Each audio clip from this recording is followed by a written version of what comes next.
और इसलिए राहुल ने अपनी पूरी टीम को अविमुक्तेश्वरानंद से आशीर्वाद लेने के लिए भेज दिया। आज की दूसरी स्टोरी हम बता रहे हैं। यह दबाव भी था। एक दिन पहले सपा के नेता पहुंचे तो दूसरे दिन पहुंचना जरूरी था कि कहीं उनकी पॉलिटिक्स का जो मुद्दा है वो कोई खींच ना ले, कहीं कोई मिस ना कर जाए।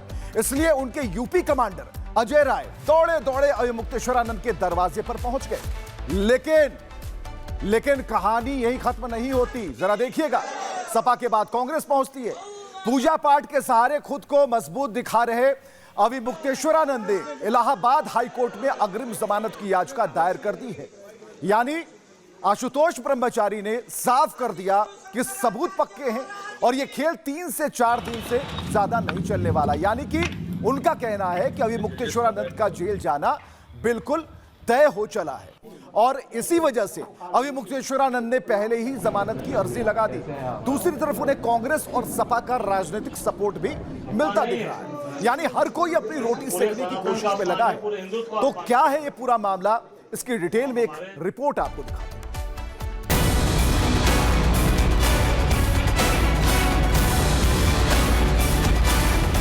शंकराचार्य जैसे निष्कलंक व्यक्ति के ऊपर इतना बड़ा कलंक लगाना देश के राष्ट्रपति, प्रधानमंत्री और दूसरे लोग नहीं समझ रहे हैं। वाराणसी में स्वामी के आश्रम में राजनीतिक चहलकदमी कुछ ज्यादा ही बढ़ गई है। एक नेता जाता है, दूसरा लाइन लगाए खड़ा है। लेकिन ये लाइन आशीर्वाद के लिए नहीं, वोटों या समर्थन के लिए नहीं, बल्कि ये उस पतली सी पगडंडी को ढूंढने की है जो अविमुक्तेश्वरानंद के मुद्दे पर संतों की दो फाड़ के बाद बनी है। सपा हो या फिर कांग्रेस, इसी पगडंडी से सनातन के एक धड़े को अपने पाले में खींचना चाहते हैं।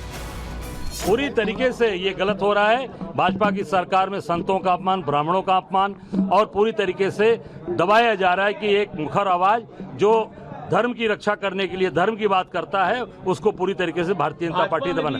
सबसे ज्यादा अगर किसी ने सनातन धर्म के साथ खिलवाड़ करने का काम किया तो उत्तर प्रदेश सरकार ने। उसी क्रम में आज हम लोग मिलने आए थे और पूरा समर्थन है आपका। समर्थन है, आशीर्वाद लेने आए थे। हम समर्थन करने की हैसियत में उनके कहा है, वो तो हम भगवान के स्वरूप हैं। हम उनका आशीर्वाद लेने आए थे और उनके हर जो उनका दिशा निर्देश। हालांकि अविमुक्तेश्वरानंद इस मुलाकात को राजनीतिक चश्मे से ना देखने की बात कहते हैं। उनका कहना है कि ये तो रोज का काम है, इस मुलाकात के पीछे कोई खास मकसद नहीं। वो मठ से पहले से ही लंबे समय से जुड़े हैं और आते ही रहते हैं। हर समय जब भी जब गंगा जी का आंदोलन हम लोगों ने कांग्रेस पार्टी के खिलाफ किया था, तब वो कांग्रेस पार्टी में रहते हुए भी हमारे आंदोलन के साथ थे। तो वो उचित अनुचित के साथ विवेक करके सदा उचित के साथ रहते हैं। एक दिन पहले की बात है जब अविमुक्तेश्वरानंद ने साफ कहा था, पुलिस चाहे जो सवाल करे वो भागने वाले नहीं, क्योंकि उनके मुताबिक वो निर्दोष हैं और किसी भी अग्नि परीक्षा से गुजरने को तैयार हैं। लेकिन एक ही दिन बाद वकीलों की सलाह पर अविमुक्तेश्वरानंद ने इलाहाबाद हाईकोर्ट में अग्रिम जमानत की याचिका दायर कर एक संदेह तो जरूर पैदा कर दिया। सर्टिफाइड कॉपी मिलेगी तो हम लोग आगे विचार करेंगे। हो सकता है कि 1-2 दिन में विवेचना का रुख आवे। अभी हम हाईकोर्ट में भी रुख कर सकते हैं, सुप्रीम कोर्ट का भी रुख कर सकते हैं, तो विचार चल रहा है। इसके बाद रही सही कसर याचिकाकर्ता आशुतोष ब्रह्मचारी ने यह कहते हुए पूरी कर दी कि यह तमाशा 3 से 4 दिन का है। अविमुक्तेश्वरानंद ने दावा किया कि याचिकाकर्ता और पुलिस के बीच साठगांठ है। उन्होंने एक तस्वीर दिखाकर अपनी बात साबित करने की कोशिश की, लेकिन आशुतोष ब्रह्मचारी ने इसे एआई जनरेटेड तस्वीर बताकर उनका दावा खारिज कर दिया। एक व्यक्ति ये खड़े हैं, ये कौन है? इनको आप जानते ही हैं। यही आज के सबसे बड़े धर्माचार्य इस समय के यही हैं, आशुतोष ब्रह्मचारी। हाँ, जिनको आप लोग जी महाराज कह के संबोधित कर रहे हैं, वही हैं ये जी महाराज। और ये जो केक पर चाकू रख करके उसको काटने ही जा रहे हैं, पहचान गए आप लोग? क्या ये प्रयागराज जिन्होंने पुलिस अफसर हैं क्या? ठीक है, संभल वाले हैं क्या? अजय पाल सिंह जी, आप इनका नाम है अजय पाल सिंह जी। इस समय यही मुखिया हैं जिनके अंडर में ये जांच का कार्य चल रहा है। मुझे जेल भेजने का काम सपा सरकार में इसी अधिकारी ने किया था, तो ऐसे अधिकारी के साथ मेरे संबंध हो सकते हैं? कभी नहीं हो सकते हैं। खैर, उस मुकदमे में मुझे माननीय हाईकोर्ट ने और अमान्य न्यायालयों ने मुझे दोष मुक्त कर दिया है, परंतु यह फोटो एआई के द्वारा फर्जी और एडिट किया हुआ फोटो है। मेरा इस फोटो से कोई लेना देना नहीं है, ना ही अधिकारी से लेना देना है। तो अपने अपने तर्क है, लेकिन इन आरोपों से इतर अविमुक्तेश्वरानंद के जो शिष्य हैं वो काफी व्याकुल दिखते हैं। जो अविमुक्तेश्वरानंद के शिष्य हैं उनका अपना राग है। उन्हें भरोसा नहीं है कि ये सब कुछ हो सकता है। वो अपने गुरु के साथ खड़े हैं और ये दावा कर रहे हैं कि ये सब उनके गुरु के खिलाफ एक साजिश है। जरा देखिए क्या कहते हैं।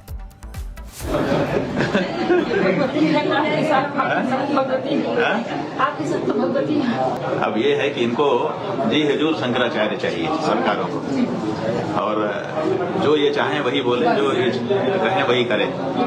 हम लोग जी हजूर नहीं बन पा रहे हैं, यही बात है। और जी हजूर बनना उचित भी नहीं है, क्योंकि जो अपनी परंपरा है उसके अनुसार ही इस पर बैठ तो ये तब जब आपका गुरु गड़बड़ हो। लेकिन इसी आश्रम को लेकर एक चर्चा और है। उस चर्चा के बाद हम आपको लिए चलते हैं। चर्चा क्या है? चर्चा और आरोप भी है कि अविमुक्तेश्वरानंद ने आश्रम की आड़ में शीश महल तैयार कर रखा है, जो एक संत की मान मर्यादा को शोभा नहीं देता। अब इस शीश महल की सच्चाई क्या है, हमारे सहयोगी राघवेंद्र की एक छोटी रिपोर्ट। मैं इस वक्त श्री विद्या मठ पर मौजूद हूं। आप देख सकते हैं ये वही श्री विद्या मठ है जिसका जिक्र एफआईआर में हुआ है।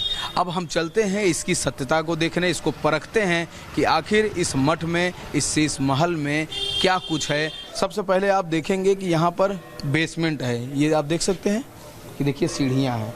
देखिए हम सीढ़ियों के थ्रू नीचे उतर रहे हैं। आप देख सकते हैं ये जो सीधा लंबी सी जो गैलरी है, सीधा ये केदार घाट गंगा जी के किनारे पर ये देखिए ये घाट पहुंचता है। शंकराचार्य जी का आप प्रतिनिधि हैं। महाराज जी ये बताइए, एफआईआर में आरोप लगाया गया है कि ये जो श्री विद्यापीठ है वो एक शीश महल है, उसके टॉप पर स्विमिंग पूल है।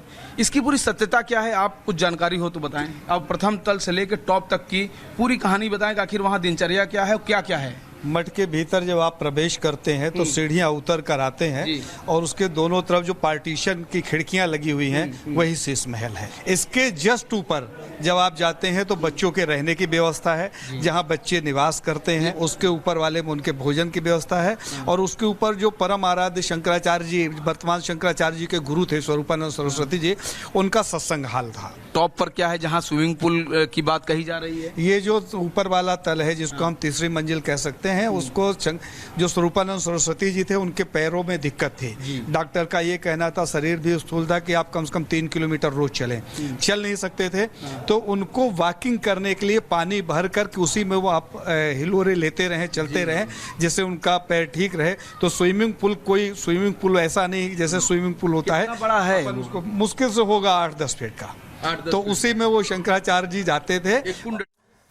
तो यानी अविमुक्तेश्वरानंद जांच के घेरे में है। सच क्या है ये जल्द सामने आ जाएगा। अदालत तय करेगा कि आखिर कौन सच बोल रहा है, कौन झूठ। लेकिन अगर आरोपों में जरा भी सच्चाई है तो इससे सनातन के भगवा वस्त्रों पर मैल जरूर लग जाएगा। लेकिन इन सबसे इतर कांग्रेस और सपा अपनी गोटी सेट करने में लगी है। वो अविमुक्तेश्वरानंद के बहाने सनातनी वोट बैंक पर सेंध लगाना चाहती है। और यह सब कुछ हो रहा है उत्तर प्रदेश में, यानी वो सूबा जो अगले साल विधानसभा चुनाव की कसौटी पर कसा जाएगा। इसलिए यह आरोप प्रत्यारोप का खेल सियासी नजर आता है।